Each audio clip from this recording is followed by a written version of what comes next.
YouTube CEO Susan Wojcicki was recently given an award by an organization called the Freedom Forum Institute, who describes their, quote, mission as providing resources to help the public better understand their First Amendment freedoms of speech, press, religion, assembly, and petition work, and how they can be protected. And I know that you're probably thinking that this must have been a sarcastic award, sort of like the Raspberry Awards, which are given to the worst films of the year, but I'm sorry to tell you that you're wrong. Susan Wojcicki is shaping the way that over 1 billion people access the media. She is unquestionably one of the most powerful media executives on the planet. Video has never been easier to create, it's never been easier to watch. And so we think about ourselves as a platform for the next generation of media companies to be able to create content and to distribute it to the world. I'm so excited to be here tonight to present Susan Wojcicki with the Free Expression Award. What the hell are you thinking? Are you blind or something? You might not be able to tell by looking at me, but I'm blind.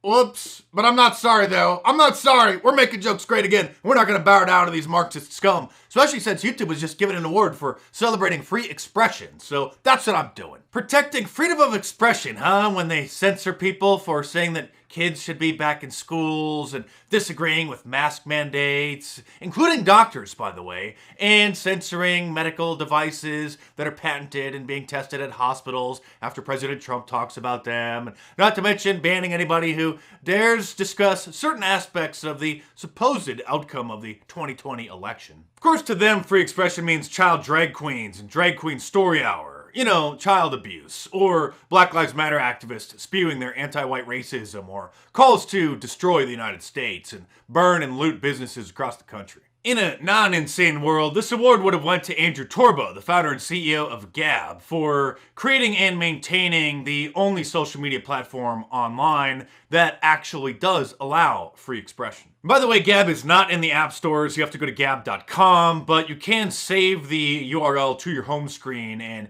then it functions like an app. But more on Gab in a moment. Parler is supposedly going to be allowed back into the Apple App Store very soon. And here's their new CEO on Fox News explaining some of the changes that users can expect.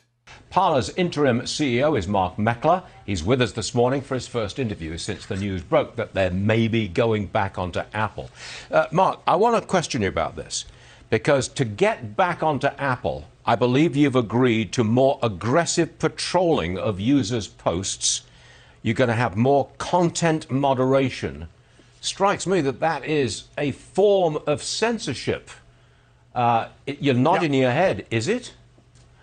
No, I would push back very strongly against that. We're actually not doing content moderation at all, Stuart. We haven't changed our policies at Parler in the sense that we are not moderating content. We are viewpoint neutral.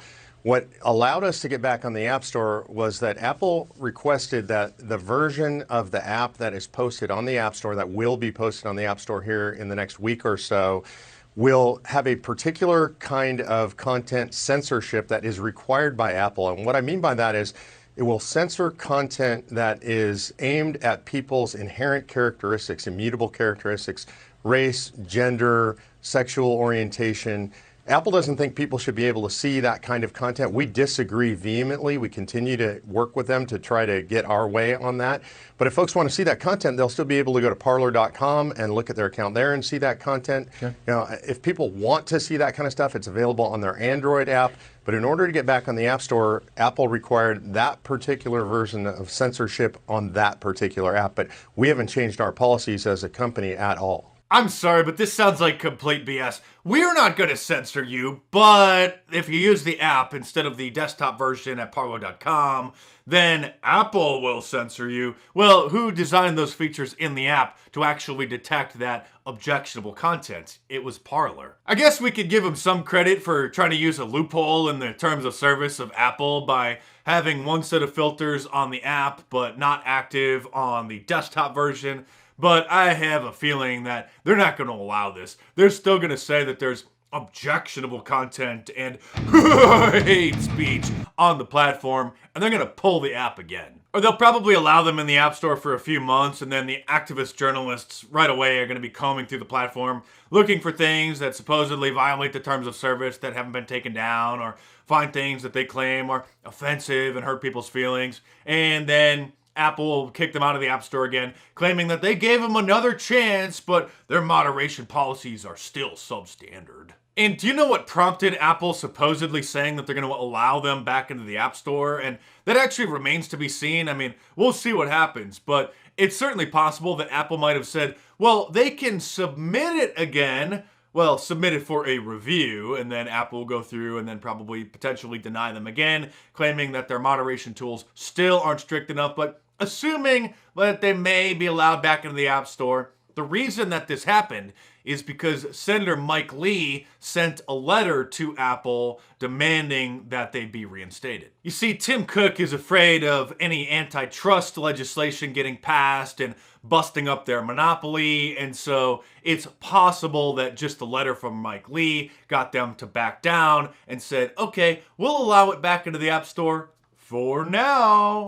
But notice that no member of Congress sent a letter to Apple or Google demanding that Alex Jones' InfoWars app be reinstated. And when Gab got banned from the app stores several years ago, not a single member of Congress said a peep about it, let alone writing a demand letter and sending it to Apple or Google demanding that they be reinstated. In fact, I don't think there's a single member of Congress, there might be one, maybe one or two, Lauren Boebert or Marjorie Taylor Greene, who both use Gab. But other than them, I don't think anybody has even mentioned anything about them getting banned from banks. 3 different banks in the last several months have literally closed their accounts and refused to do business with them. They're not committing any crimes, but they're allowing the free expression on the internet. And not only are our elected officials not defending them, their right to exist as a business, but Greg Abbott, the Republican governor of Texas, actually wants Gab shut down because some people say certain things about some people that they don't like. Anti-Semitic platforms like Gab have no place in Texas and certainly do not represent Texas values. What does represent Texas values is legislation like this by Representative King and Representative Copeland that fights anti-Semitism in Texas. And now there's pressure by certain groups to demand that members of Congress not be allowed to have accounts on Gab. Do you think it's acceptable for elected officials to use the Gab platform? Well, looks like that poll's not going the way that they expected. And you may have heard that Mike Lindell is launching or tried to launch another supposed free speech platform called Frank Speech, and I'm sorry to say, but its launch was a complete disaster. First, it didn't even launch on the launch day because it was supposedly under attack by hackers, and then he launched it the next day, but it was just like a live stream of him ranting and raving. And then after a while, the site sort of came up, and it looks like it's sort of like a news aggregate site with select certain social media influencers having accounts and pages there where they sort of post their videos and podcasts and things. Listen, I have a lot of respect for Mike Lindell, and I actually want to get MyPillow to be a sponsor of my YouTube channel. I've reached out to them, but I don't know if I'm going to be signing up for another platform, and I kind of had my skepticism about it, and let's just say that the failure to launch didn't exactly give me any confidence in another platform. And I think that Mike would have been better off by just investing in Gab and helping to reinforce their infrastructure instead of building a whole other site which already had problems. And I'm not sure if he knows really what he's getting into. Plus, it fractionalizes audiences, and nobody wants to maintain a dozen or even a half a dozen different social media accounts. I mean, I've lost track of how many there are now, right? I mean, aside from the big 3, you got now Gab and Parler and MeWe and Telegram and Minds, which I haven't posted on in probably years. And I'm sure that there's a bunch more that I forgot about. Rumble, of course, which you should definitely subscribe to me on, or just know that's my sort of backup video platform if my YouTube channel gets dumped down the memory hole. TikTok, I suppose. I technically have a TikTok account. I think I posted like 2 videos over there. I don't really use it. All the kids are on TikTok. I don't have time to be posting on all these different platforms. So if you want to see what I have to say, come to YouTube. Like all big tech platforms, TikTok is a social justice warrior wasteland, originally designed for Generation Z kids and maybe millennials to post short dance videos, but has since morphed into many of them posting political content over there as well. From the cringe that I've seen people post on Twitter that they discover on TikTok, I have no desire to use it whatsoever. It probably is important to start posting over there to try to reach some of these lost souls, but thankfully there are some future Tommy Lahrens in Generation Z doing just that.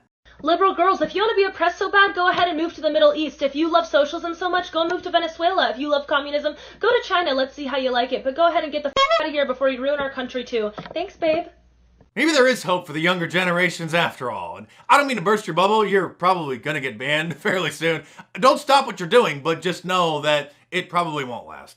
Join Gab and then make a TikTok about that, telling your friends in Generation Z that there still is a place on the internet where free speech is allowed. And if this is your first time watching me, subscribe to my channel, and if you enjoy watching my videos, click some of the links in the description below to support my work, or head on over to markdice.com and get yourself a Free Speech Zone shirt, an I Love Global Warming shirt, or any of my awesome designs, or head on over to amazon.com and get some of my books in paperback while you can.